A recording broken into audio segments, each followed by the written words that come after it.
So poin kita pada sini tuan-tuan, pada masa susah itu kita beriman, kita berinfak, kita melaksanakan perintah Allah, maka pahala yang orang dapatkan pada masa itu lebih besar, lebih hebat. Jadi apabila ramai orang tak beriman, kita kena pilih jadi orang beriman. Dan ketika ramai orang tak beriman tersebut, kita beriman, kita akan dapat pahala yang lebih lagi dibandingkan pada masa orang sekarang ni tuan-tuan. Senang, kita semua senang, ya. Pahala yang didapatkan oleh orang beriman di Malaysia tuan-tuan tak sama dengan pahala yang didapatkan oleh orang beriman di Amerika, ataupun di Mexico, ataupun di Cuba tuan-tuan. Orang Islam tak sana ada tuan-tuan, dan mereka minoriti. Mereka sedikit jumlah mereka, tapi mereka berpegang dengan agama Allah Subhanahu wa taala. Pahala mereka lebih besar daripada kita yang di sini segala support untuk iman kita cukup.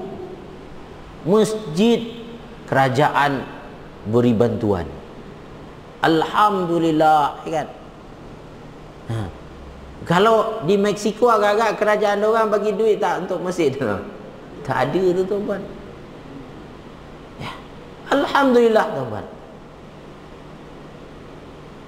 Namun kadang-kadang dengan kemudahan itu sendiri kita lupa diri. Kita tak bersyukur, tak manfaatkannya dengan baik.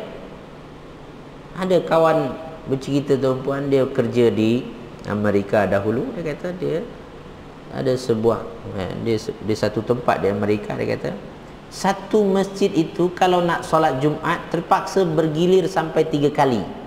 3 kali Jumaat buat. Dia kata shift pertama dan Jumaat. Sebab penuh, kalau nak jadikan semua tak cukup tempat. Terpaksalah shift pertama, shift kedua sampai shift ketiga, dia kata. Ya. Itu hebatnya. Tapi dalam keadaan seperti itu terasa pula Islam tu. Dia rasa, saya terasa, dia kata Islam itu indah ketika di sana. Ketika susah-susah tadi tu. Balik Malaysia lain pula terasa, kan.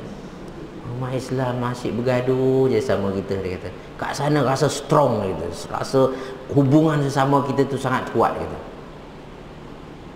Ada seorang doktor nama dia Dr. Mustafa Abu Sa'ad. Saya suka mengikuti kuliah dia tentang parenting di YouTube, tuan-tuan, tapi dalam bahasa Arab. Dia master dekat Italy dan PhD dia dekat France. Dan dia terus terang, dia kata, demi Allah, Ramadan paling best bagi saya setakat ini bukan di Mekah, bukan di Madinah, kata. Tetapi Ramadan saya paling best terasa bagi saya adalah ketika saya berada di Italy. Kenapa saya kata? Sebab ketika saya Ramadan di Mekah, Madinah, orang semua puasa, dia kata.